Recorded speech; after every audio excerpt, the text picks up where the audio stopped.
प्रभु आशीष दे आप सभी लोगों को। और बड़े सौभाग्य की बात है कि प्रभु मुझे लेकर के आया, और मैं चाहूँगा कि जो भी समय मेरे पास है उसमें आप लोग ध्यान से सुने, क्योंकि बहुत सी ऐसी कुछ बातें हैं जो मैं वचन से बताना चाहूँगा, जिसको शायद आप लोग जानते भी हो और भूल भी चुके हो या न जानते हो। तो कुछ नई चीज़ें हैं जो मैं परमेश्वर में आप लोगों को बताना चाहूँगा, जिससे प्रभु आप लोगों को और आप लोगों के जीवन को जीने के लिए काफ़ी आसान बनाया हो परमेश्वर का वचन। तो मैं बहुत धन्यवाद देना चाहूँगा कि पास्टर साहब ने बच्चों को मौका दिया कि बच्चे आगे आकर के परमेश्वर के वचन से आप लोगों तक मैसेज को पहुँचा सकें, क्योंकि परमेश्वर का वचन कहता है कि बच्चे यहोवा के दिए हुए भाग हैं, गर्भ का फल उसकी ओर से आशीष है। भजन संहिता में लिखा है कि देख लड़के यहोवा के दिए हुए भाग हैं, गर्भ का फल उसकी ओर से प्रतिफल है। जैसे वीर के हाथ में तीर वैसे ही जवानी के लड़के होते हैं। तो धन्य है कि परमेश्वर के वचन को लेकर आज नौजवान लोगों के बीच में जा रहे हैं और परमेश्वर की आशीष को सुसमाचार को सुना रहे हैं। ये बड़े आनंद की बात है, बड़े गर्व की बात है कि आज की पीढ़ियां परमेश्वर को समय दे रही हैं। आज के भाग दौड़ के जीवन में किसी के पास समय नहीं है कि कोई परमेश्वर से 2 मिनट बातें कर सके। परमेश्वर हमेशा चाहता है कि उसके बच्चे उसके सन्मुख आए, उससे बातें करें, उससे अपनी परिस्थितियों को, अपनी समस्याओं को बताएं, ताकि परमेश्वर को अच्छा लगता है। क्योंकि परमेश्वर ने अनंत काल का परिवार बनाया था। मनुष्य बनाने का उद्देश्य कि उसने अनंत काल का परिवार बनाया था, लेकिन पाप के द्वारा मनुष्य परमेश्वर से अलग हो गया। तो वचन कहता है कि हे प्रिय, मेरी प्रार्थना है कि जैसे तू आत्मिक उन्नति कर रहा है वैसे तू सब बातों में उन्नति करे। हम 3 यूहन्ना 1 अध्याय उसके 2 पद में पढ़ेंगे।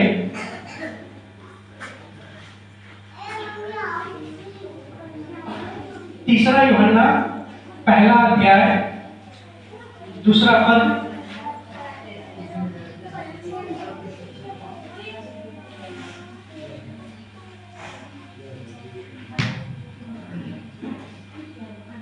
तीसरा यूहन्ना 1:2।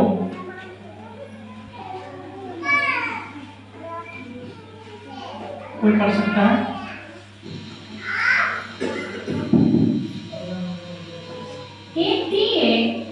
मेरी ये प्रार्थना है कि जैसे तू आत्मिक उन्नति कर रहा है वैसे ही तू सब बातों में उन्नति करे और भला चंगा रहे। भला चंगा रहे। धन्यवाद बहन मुझे पढ़ने के लिए। प्रभु इस वचन के द्वारा आशीष दे।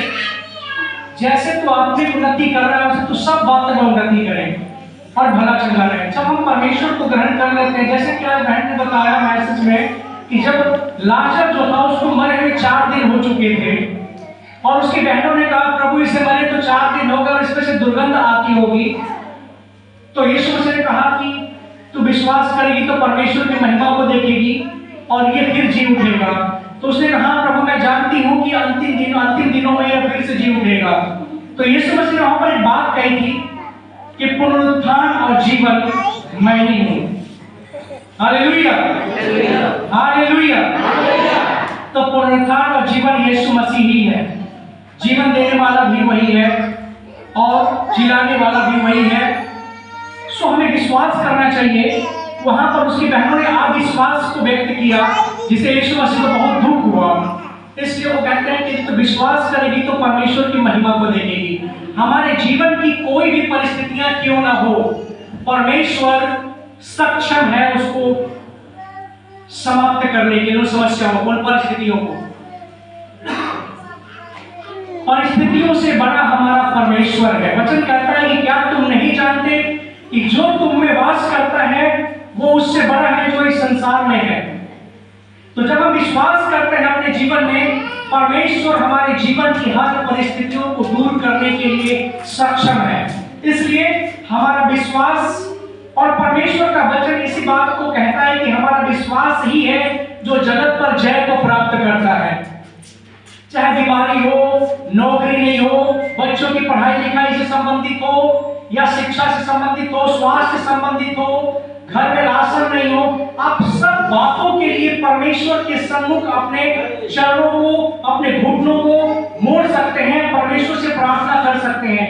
परमेश्वर सब बातों को करने के लिए जो आपके अनुकूल है बना सकता है, परिस्थितियों के ऊपर वो जय को दे सकता है।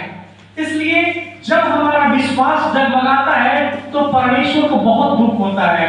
इसलिए हम अपने आप को जिस तरह से अपना जीवन हमने प्रभु को दे दिया है तो उसके वचन रूपी विश्वास पर हमें चलना भी चाहिए बिना किसी संदेह के। जब हम संदेह करते हैं या जब हम परमेश्वर के वचन के अनुकूल अपने जीवन को व्यक्त नहीं करते हैं तब हम परमेश्वर के ऊपर अविश्वास को प्रकट करते हैं, जिससे हमारे जीवन की जो आशीषें हैं जिसको परमेश्वर ने निर्धारित कर रखी होती है वो रुक जाती है और शैतान हमारी आशीषों को जिसे परमेश्वर देना चाहता है वह नहीं मिल पाती है।